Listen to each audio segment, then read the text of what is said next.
अस्सलाम वालेकुम स्टूडेंट। आज के इस लेक्चर में हम ली चैटलियर प्रिंसिपल को जो है वो हम रिवाइज़ करेंगे और ये एक बहुत ही इम्पॉर्टेंट टॉपिक है जो हमने यहाँ पर समझना है।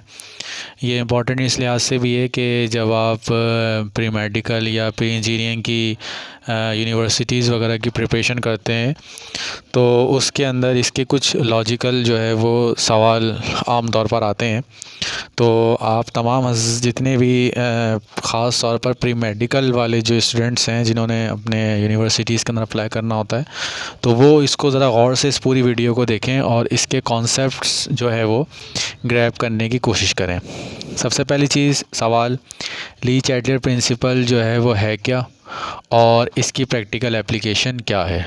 ठीक है, अब इन दो सवाल के जवाब देने से पहले जो सेकंड वाला क्वेश्चन है कि इसकी प्रैक्टिकल एप्लीकेशन क्या है, तो होता यह है कि आम तौर पर हमारे पास जो भी इंडस्ट्रीज़ के अंदर जो भी प्रोडक्ट बन रही होती है तो उसके अंदर साइंटिस्ट की ये कोशिश होती है कि ऐसी कंडीशंस जो है वो अप्लाई की जाएं जिससे हमारी जो प्रोडक्ट हो वो हमारे पास मैक्सिमम हो, वो कंडीशंस हम प्रोवाइड कर सकें जिनकी वजह से हमारी जो भी प्रोडक्ट हो वो मैक्सिमम हो।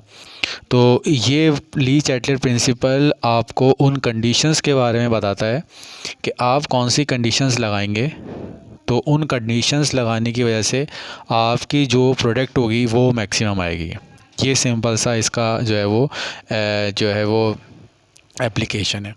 अब हम इसकी डेफिनेशन की तरफ तो आते हैं, लेकिन डेफिनेशन को अभी एक साइड में रखकर हम इसको जो है वो प्रैक्टिकल एग्जांपल से इसको समझने की कोशिश करते हैं और जब हम वो उन प्रैक्टिकल एग्जांपल के ज़रिए इसको समझेंगे तो डेफिनेशन जो है वो ख़ुद ब खुद जो है वो आपको समझ में आ जाएगी। ठीक है, सबसे पहले याद रखें ली चैटलियर प्रिंसिपल को समझने से पहले आपको पता है कि हमारे पास जो होते हैं ये कुछ रिएक्शंस होते हैं जो रिवर्सिबल होते हैं। रिवर्सिबल होने का मतलब क्या है कि जिसमें रिएक्टेंट जो है वो रिएक्ट करके आपके प्रोडक्ट को बना रहे होते हैं, लेकिन साथ साथ कुछ जो प्रोडक्ट है वो भी दोबारा आपकी जो है वो रिएक्टेंट के अंदर कन्वर्ट हो रही होती है।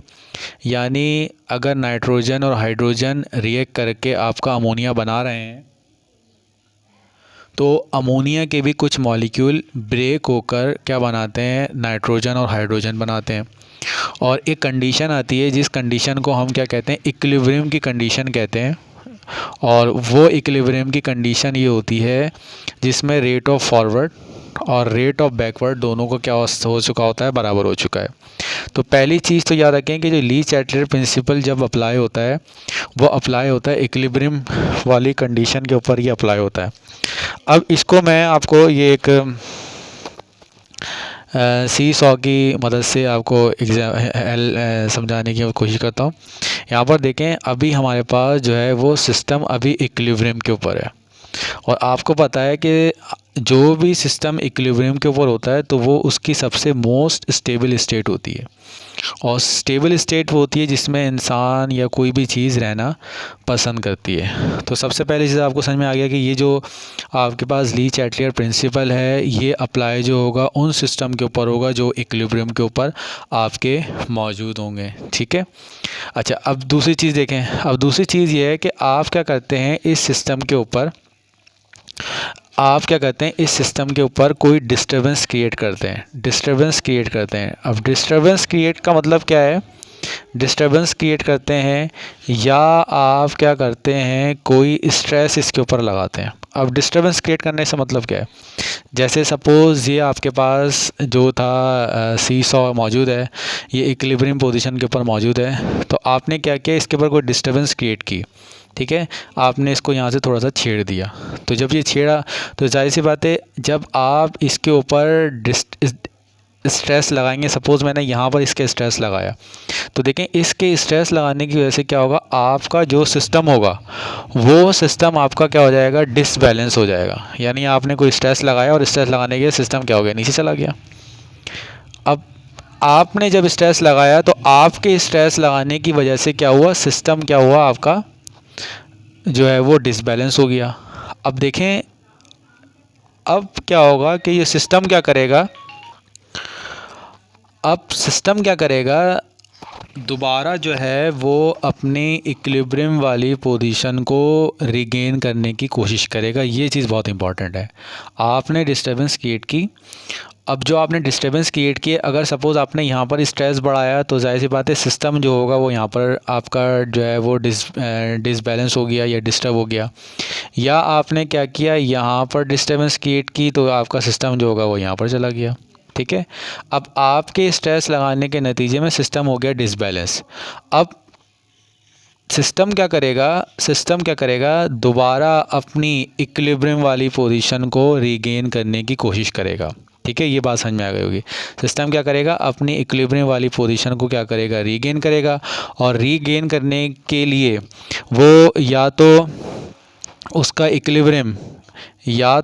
इक्विलिब्रियम जो है वो फॉरवर्ड की तरफ शिफ्ट होगा, ठीक है, या उसका इक्विलिब्रियम बैकवर्ड की तरफ जो होगा वो आपका क्या होगा, डिस्टर्ब होगा। अब इसमें देख लें, अब सपोज़ सिस्टम आपने यहाँ पर बहुत ज़्यादा स्ट्रेस आपने यहाँ पर लगा दी थी। अब इस स्ट्रेस लगाने की वजह से क्या हुआ, सिस्टम आपका जो है यहाँ पर डिस्टर्ब हो गया। अब सिस्टम क्या करेगा, अपने इक्विलिब्रियम को दोबारा रीगेन करने की कोशिश करेगा।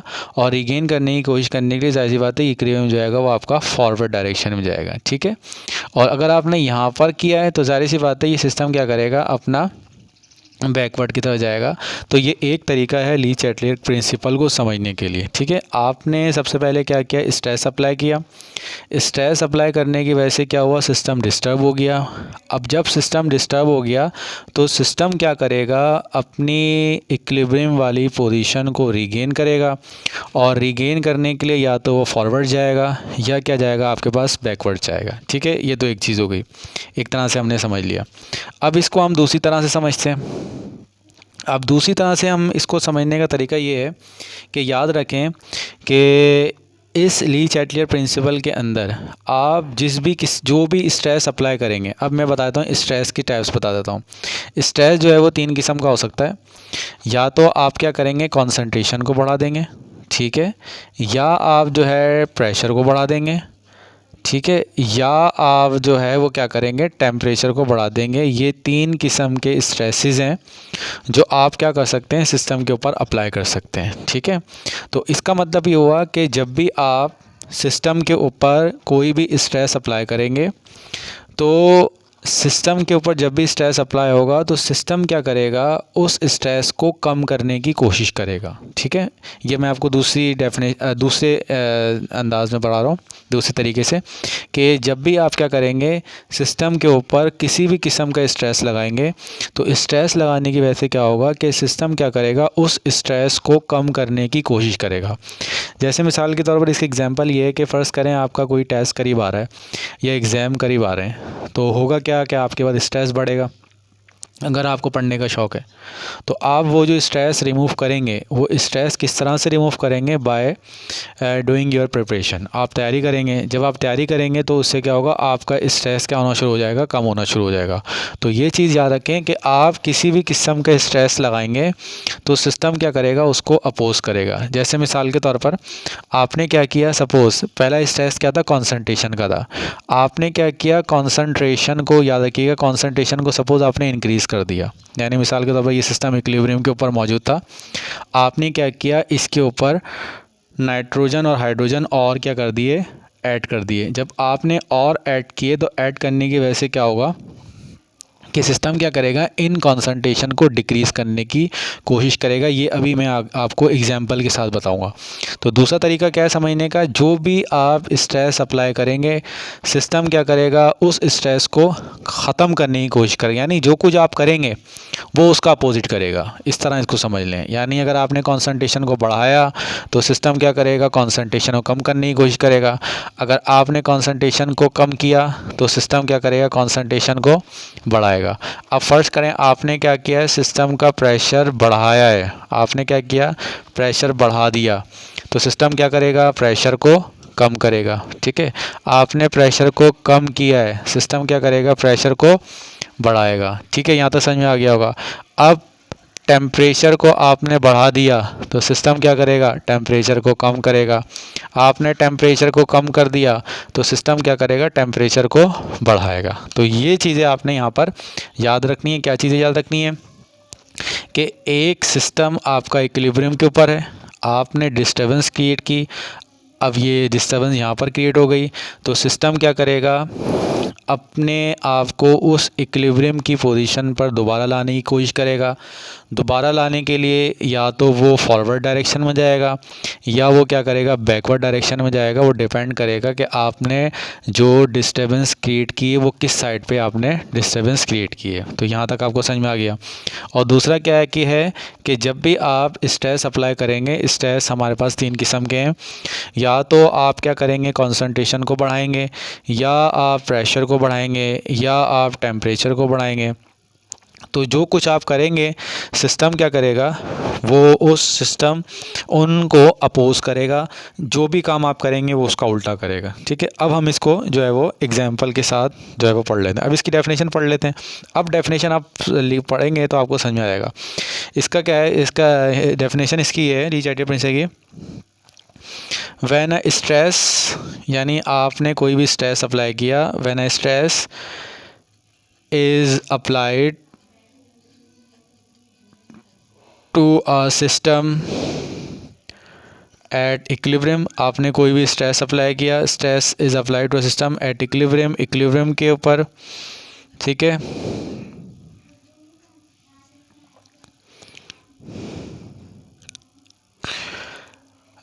तो सिस्टम क्या करेगा, सिस्टम विल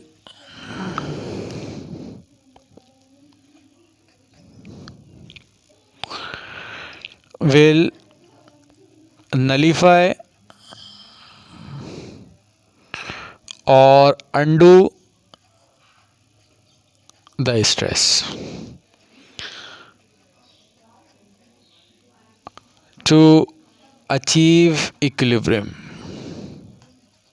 ये इसकी डेफिनेशन है, ये मैंने आपको बता दी। ये अब आपने सारे एग्जांपल के ज़रिए समझ लिया होगा और ये आपको जो है वो आसानी से इक्विलिब्रियम समझ में आ गया होगा। स्ट्रेस अप्लाई किया इक्विलिब्रियम के ऊपर, सिस्टम क्या करेगा, नलीफाई करेगा, उस इफ़ेक्ट को ख़त्म करने की कोशिश करेगा। ठीक है, ख़त्म करने का मतलब प्रेशर बढ़ाया है तो प्रेशर बढ़ चुका है, सिस्टम प्रेशर कम करेगा।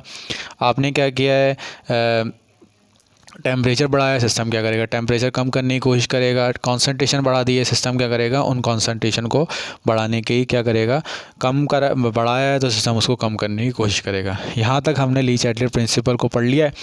अब हम जो है वो इसके एक एक करके जो तीनों इफ़ेक्ट्स हैं उनको, तीनों इफ़ेक्ट्स को एक एक करके जो है वो अब हम इसको हम पढ़ते हैं। ठीक है, अब इसके बाद देखेंगे इसका सबसे पहला इफ़ेक्ट है effect of concentration. Effect of concentration. अब इफेक्ट ऑफ कंसंट्रेशन में देखिए, अब इसको इस तरह देखते हैं। फ़र्ज़ करें ये सिस्टम है आपका A+B और ये आपके पास क्या है, इक्विलिब्रियम पे आपका मौजूद है। ठीक है, यहाँ पर मौजूद है। ठीक है, अब इसको मैं आपको जो बना के दिखाता हूँ, इस तरह करके बना के दिखाता हूँ कि हमारे पास जो है वो ये है A, ये सिस्टम था, ये यहाँ आपका इक्विलिब्रियम के ऊपर था, ये A और B ये दोनों आपके क्या थे, मौजूद थे। यहाँ पर आपके C और D मौजूद थे। ये सिस्टम आपका इक्विलिब्रियम पर आपका मौजूद था। ठीक है, अब आपने क्या किया, इस पे स्ट्रेस अप्लाई किया। स्ट्रेस अप्लाई का मतलब आपने क्या किया, सबसे पहले इंक्रीज द concentration of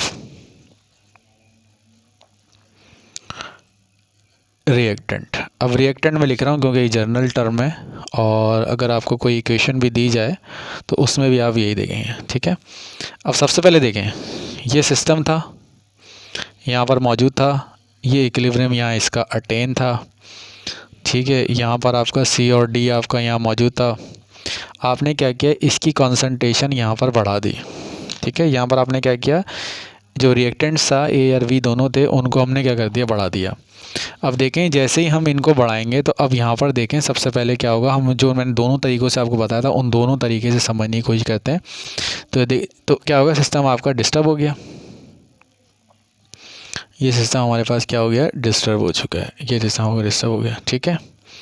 अब यहाँ पर देखें, जो मैंने आपको चीज़ बताई थी कि सिस्टम इक्विलिब्रियम के ऊपर था, आपने क्या किया, उनकी कंसंट्रेशन को इंक्रीज़ किया, इंक्रीज़ करने की वजह से सिस्टम क्या हो गया, आपका डिसबैलेंस हो गया। अब सिस्टम क्या करेगा, अपने आप को उस इक्विलिब्रियम की पोजीशन के ऊपर जो है वो दोबारा शिफ्ट करेगा। अब देखें यहाँ पर जो स्टूडेंट को आमतौर पर मिसकॉन्सेप्शन क्रिएट होती है वो ये क्रिएट होती है कि देखें हमने कंसंट्रेशन ऑफ ए और बी बढ़ाई तो सिस्टम का जो इक्विलिब्रियम है वो बैकवर्ड चला गया है, ठीक है। बज़ाहिर आपको नज़र भी आ रहा है, ये मिसकॉन्सेप्शन क्रिएट होती है कि सिस्टम इक्विलिब्रियम के ऊपर था, आपने ए और बी की कॉन्सेंट्रेशन को बढ़ा दिया, ए की कॉन्सेंट्रेशन को बढ़ा दिया, बी कॉन्सेंट्रेशन को बढ़ा दिया, तो अब सिस्टम क्या हो चुका है, सिस्टम तो वो बैकवर्ड डायरेक्शन में मूव कर चुका है, ठीक है। अब याद रखें कि ये जो बैकवर्ड पे मूव किया है ये बैकवर्ड में डिस्टर्बेंस की वजह से क्रिएट हुआ है, डिस्टर्बेंस क्रिएट करने की वजह से ये बैकवर्ड मूव करा है। और हमने जो मूवमेंट बतानी होती है वो बतानी होती है सिस्टम के अपने रिएक्शन की, कि सिस्टम क्या रिएक्शन शो कर रहा है। अब यहाँ पर देखें, जैसे आपने ए और बी को आपने क्या किया, ए और बी कॉन्सेंट्रेशन को इंक्रीज़ किया, ये डिस्टर्ब हो गया। अब सिस्टम क्या करेगा, सिस्टम जाहिर सी बात है आपको पता है अपने आप को इक्विलिब्रियम को इस्टेब्लिश करने के लिए वो क्या जाएगा, आपका फॉरवर्ड डायरेक्शन में जाएगा। तो इसका मतलब क्या हुआ कि जब भी हम क्या करेंगे, रिएक्टेंट की कॉन्सेंट्रेशन को इंक्रीज़ करेंगे, रिएक्टेंट की कॉन्सेंट्रेशन जब आपकी क्या होगी, इंक्रीज़ होगी, तो इंक्रीज़ होने की वजह से क्या होगा कि reaction will move, equilibrium will move in forward direction. किस में मूव करेगा, मूव इन फॉरवर्ड डायरेक्शन, ठीक है। अब वो कॉन्सेप्शन आप समझ, अब इसको इस चीज़ से मत मिलाइएगा कि भाई हमने सिस्टम को जो है वो डिस्टर्बेंस क्रिएट की तो सिस्टम बैकवर्ड चला गया। वो जो बैकवर्ड किया था वो आपके डिस्टर्बेंस क्रिएट करने की वजह से गया था, और सिस्टम ने अपने आप को कौन सी डायरेक्शन में मूव किया, तो उसने अपने आप को मूव जो किया है फॉरवर्ड डायरेक्शन में मूव किया है। तो सिस्टम का जो रिस्पांस होता है उसकी डायरेक्शन आपने बतानी होती है कि वो कौन से डायरेक्शन में मूव करेगा, तो ये कौन से में जाएगा, आपका ये फॉरवर्ड डायरेक्शन में जाएगा, ठीक है। या ये जो पहला तरीका मैंने आपको बताया था वो। अब जो दूसरा मैंने तरीका बताया था वो क्या बताया था कि जब भी जो भी कोई आप इफ़ेक्ट जो है वो इसके ऊपर डालेंगे तो सिस्टम क्या करेगा, सिस्टम क्या करेगा, उस इफेक्ट को क्या करेगा, नलीफाई करेगा। यानी आपने क्या किया, ए और बी की कॉन्सेंट्रेशन को क्या किया है, इंक्रीज़ किया है, ए और बी की कॉन्सेंट्रेशन को आपने क्या किया, इंक्रीज़ किया है, ठीक है। ये आपका जो है वो है। अब सिस्टम क्या करेगा, सिस्टम क्या करेगा, ए और बी की, सिस्टम क्या करेगा, ए और बी की कॉन्सेंट्रेशन को क्या करेगा, डिक्रीज़ करेगा, ए और बी की कॉन्सेंट्रेशन को क्या करेगा, डिक्रीज़ करेगा। और डिक्रीज़ कैसे करेगा कि फ़र्ज़ करें आपने ए के जो है मज़ीद आपने क्या कर दिए थे, ऐड कर दिए थे। अब आपने जब ऐड किए हैं तो सिस्टम क्या करेगा, सिस्टम को रिमूव करने का तरीका यही है कि वो क्या करेगा, बी के साथ क्या करेगा, रिएक्ट करेगा, और बी के साथ जब रिएक्ट करेगा तो आपके पास मज़ीद सी और डी आपके क्या होंगे, प्रोड्यूस होंगे। जब मज़ीद प्रोड्यूस होंगे तो इसका मतलब क्या है, आपका रिएक्शन फॉरवर्ड डायरेक्शन में क्या कर रहा है, मूव कर रहा है। यानी ए को हमने ऐड करा है तो सिस्टम क्या करेगा, ए को रिमूव करेगा, और ए को रिमूव उसी सूरत में होगा कि जब वो बी के साथ रिएक्ट करे, और ये करने के बाद वो मज़ीद सी और डी को क्या कर दे, प्रोड्यूस कर रहे हैं। यानी फ़र्ज़ करें आपने 10 मॉलिक्यूल इसमें ऐड कर दिए थे एक्स्ट्रा, तो ये 10 मॉलिक्यूल में क्या होगा, ए जो है वो बी के साथ रिएक्ट करेगा तो इसके 9 मॉलिक्यूल रह जाएंगे, फिर ये सिस्टम थोड़ा सा ऊपर जाएगा, फिर इसके 8 रह जाएंगे तो सिस्टम थोड़ा सा और ऊपर आएगा। तो एक टाइम ऐसा आएगा कि जितने भी आपने मॉलिक्यूल ऐड किए होंगे तो आपका सिस्टम एक टाइम आएगा कि वो इक्विलिब्रियम पे आएगा, और इसको हम कहते हैं कि ये रिएक्शन जो है फॉरवर्ड डायरेक्शन में आपका क्या होगा, जाएगा, ठीक है। यहाँ तक आपको समझ में आ गया होगा। अच्छा, अब इसमें देखें, ये हमने पहला केस करें इनकी, तो यहाँ से आपको समझ में आ गया जब भी हम रिएक्टेंट की कॉन्सेंट्रेशन को इंक्रीज़ करेंगे तो क्या होगा, आपके पास रिएक्शन जो है वो किस डायरेक्शन में जाएगा, फॉरवर्ड डायरेक्शन में जाएगा। ये आप डायग्राम देख के ही बता सकते हैं, और इसको देख के ही बता सकते हैं कि ए और बी को आपने इंक्रीज़ किया है तो सिस्टम क्या करेगा, ए और बी को क्या करेगा, डिक्रीज़ करेगा। और डिक्रीज़ वो किस तरह से करेगा कि वो बी के साथ रिएक्ट करेगा बाय सिस्टम क्या करेगा, ए और बी की कॉन्सेंट्रेशन को डिक्रीज़ करेगा बाय प्रोड्यूसिंग more C&D, ठीक है, ये हमारे पास जो है वो आ गया। अब इसके बाद देख लीजिए, ये हम पहला केस कर चुके हैं। अब जो सेकंड केस है वो ये है कि आपने क्या किया है, decreasing the concentration of reactant. अब आपने क्या किया है, जो रिएक्टेंट हैं उनकी जो कॉन्सेंट्रेशन है उनको आपने कम कर दिया। अब यहाँ पर ज़रा देख लीजिए, सिस्टम आपका था इक्विलिब्रियम के ऊपर, सिस्टम था इक्विलिब्रियम के ऊपर, ये आ गया A प्लस बी और ये आ गया C प्लस डी। अब मुझे देख के बताएं कि हमने A और B की कॉन्सेंट्रेशन को कम किया है। अब देखें जब हमने कम किया तो कम करने की वजह से क्या हुआ कि आपकी कम हुआ तो ये सिस्टम जो है बैकवर्ड चला गया, ठीक है, ये आपका असर था, आपने जो है वो क्या किया था।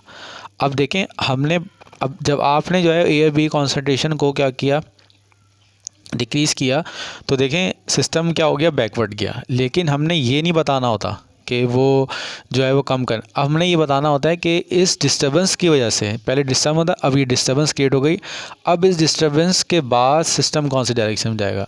तो आपको पता है कि सिस्टम, जब आपका इस डायग्राम को देख के आप क्लियरली बता सकते हैं कि सिस्टम जो है वो आपका क्या जाएगा, बैकवर्ड डायरेक्शन में जाएगा, ठीक है। तो इसका मतलब क्या होगा कि अगर आप रिएक्टेंट की कॉन्सेंट्रेशन को, अगर आपके पास क्या रिएक्टेंट है, रिएक्टेंट की कॉन्सेंट्रेशन को आप क्या करेंगे, डिक्रीज़ करेंगे, तो डिक्रीज़ करने के नतीजे में क्या होगा कि reaction will go in backward direction. ये तो हमने डायग्राम देख के बता दिया।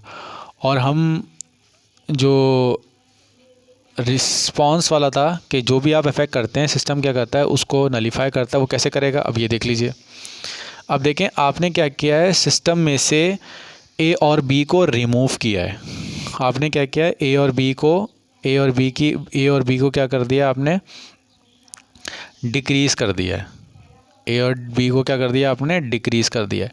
तो सिस्टम क्या करेगा, A और B को क्या करेगा, इंक्रीज़ करेगा। और इंक्रीज़ किस तरह से करेगा, अब आप सोच के बताइए। इंक्रीज़ देखें, जब भी इंक्रीज़ हो सकते हैं कि जब क्या हो, ये C और D रिएक्ट करें, ये C और D रिएक्ट करें, और ये करने के बाद जो है मोर A और B क्या करें, प्रोड्यूस करें। तो ये आपको समझ में आ गया होगा कि पहले डायग्राम में आपको क्लियरली बता देगी किस डायरेक्शन में जाएगा, और बाकी आप ली चैटलियर प्रिंसिपल भी इस पे लगा के बता सकते हैं। A और B को करेंगे तो क्या होगा, reaction will go in backward direction, ठीक है, backward direction by reacting C और D को रिएक्ट करेंगे bye reacting backward C and D and producing more A and B। यहाँ तक आपको समझ में आ गया होगा, ठीक है। अब इसमें जो दोबारा मैं आपको बता रहा हूँ, इसमें जो बच्चों को कन्फ्यूजन होती है वो यही कन्फ्यूजन होती है कि देखें हमने A और B की कॉन्सेंट्रेशन को बढ़ाया, तो बढ़ाने पर आपने ये डिस्टर्बेंस क्रिएट की है, ये आपने डिस्टर्बेंस क्रिएट कर दी, ये इधर कर दी या इधर कर दी। अब सिस्टम का रिस्पांस क्या है, फॉरवर्ड है या बैकवर्ड है, वो आपने बताना है, बस ये चीज़ आप इसको ध्यान में रखिएगा, ठीक है। अब इसके बाद जो इसका तीसरा केस बनता है, वो तीसरा केस अब आप खुद बताइए, तीसरा केस क्या बनेगा। तीसरा केस ये बनेगा कि by increasing the concentration of product. अब हम प्रोडक्ट की तरफ आ जाते हैं। पहले हमने देखा था कि रिएक्टेंट को देख लेते हैं हम, अब हम increasing the concentration of product. अब यहाँ पर देखें, ये सिस्टम इक्विलिब्रियम के ऊपर है, ये A प्लस B और C प्लस D। अब सबसे पहले बताइए कि आपने क्या किया है, प्रोडक्ट की कॉन्सेंट्रेशन को बढ़ा दिया है। जब प्रोडक्ट की कॉन्सेंट्रेशन को बढ़ाएंगे तो ज़ाहिर सी बात है इसने क्या करना है, ये यहाँ पर आ जाना है इसने, ठीक है। अब देखें वही दोबारा बात कि ये तो आपने डिस्टर्बेंस क्रिएट करके यहाँ पहुँचा दिया, अब ये खुद कहाँ जाएगा, वो वो आपने बताना है। तो इस डायग्राम को आपको देख के बताना है। तो इक्विलिब्रियम जो अचीव हो सकता है वो इसी तरीके से हो सकता है कि ये बैकवर्ड डायरेक्शन में जाए, ठीक है। तो इसका मतलब ये हुआ कि increasing the concentration of product को आप करेंगे तो क्या होगा कि ये आपका बैकवर्ड डायरेक्शन में आपका जाएगा, या आपका बैकवर्ड डायरेक्शन में जाएगा। ठीक है, और इसको हम उसमें देख लेते हैं कि आपने क्या किया है, सी और डी को बढ़ाया है। आपने क्या किया है, सी और डी की कॉन्सेंट्रेशन को क्या किया है, इंक्रीज़ किया है। सिस्टम क्या करेगा, सिस्टम इनको क्या करेगा, डिक्रीज़ करेगा। और देखें डिक्रीज़ ये उसी सूरत में हो सकती है कि ये आपस में रिएक्ट करें, यानी 10 मॉलिक्यूल ऐड किए थे, अब 10 मॉलिक्यूल ऐड किए, अब कम कैसे होंगे, कम इसी सूरत में होंगे कि सी और डी आपस में रिएक्ट करें और ये करके क्या बना ले, ए और बी बना लें। तो जब सिस्टम सी और डी को इंक्रीज़ करेंगे, सिस्टम क्या करेगा, डिक्रीज़ करेगा। और डिक्रीज़ उसी सूरत में होंगे कि जब आपके पास सी और डी रिएक्ट करके क्या करें, प्रोड्यूस करें more A and B by moving in backward direction. Backward direction में आप जो है वो मूव कर जाएं। ठीक है, और ये डायरेक्शन आप सिंपल सा ये डायग्राम अगर बना लें तो आप फ़ौरन देख के बता सकते हैं कि ये रिएक्शन कौन सी डायरेक्शन में मूव कर रहा है। अब इसके बाद देखिए इसके अंदर जो थर्ड केस बनेगा वो जाहिर सी बात है, अब क्या होगा, decreasing the concentration of product. अब आपने क्या किया, प्रोडक्ट की कॉन्सेंट्रेशन को डिक्रीज़ कर दिया। अब आपने सिंपल सा इसकी डायरेक्शन को इस डायग्राम को देख के बता देना है। अब ये मुझे आप बताइए कि ये कौन सी डायरेक्शन में करेगा। अब देखें ये ए और बी यहाँ मौजूद था, सी और डी आपका यहाँ मौजूद था। अब आपने क्या किया है, प्रोडक्ट की कॉन्सेंट्रेशन को डिक्रीज़ किया है।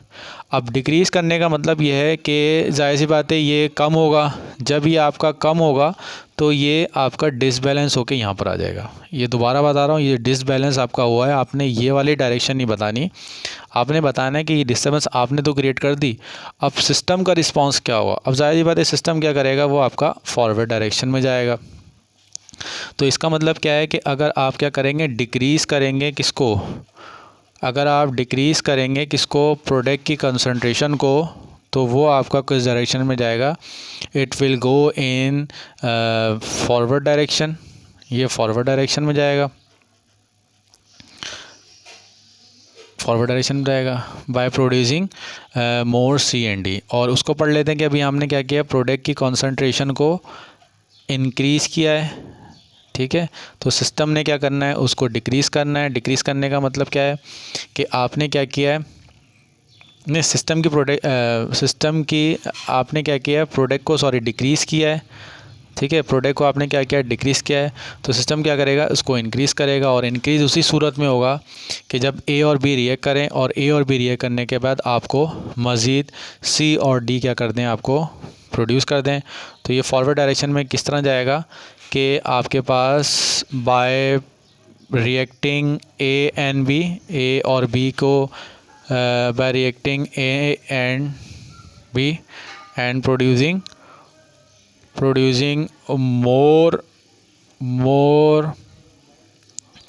मोर सी एंड डी। ये हमने यहाँ तक जो है वो पढ़ लिया है। इसके अंदर अब आपको समझ में आ चुका होगा कि ली चैटलियर प्रिंसिपल के अंदर जो भी आप इफ़ेक्ट करते हैं तो उसके इफ़ेक्ट करने के नतीजे में क्या होता है कि सिस्टम क्या करता है, उसको अपोज करता है।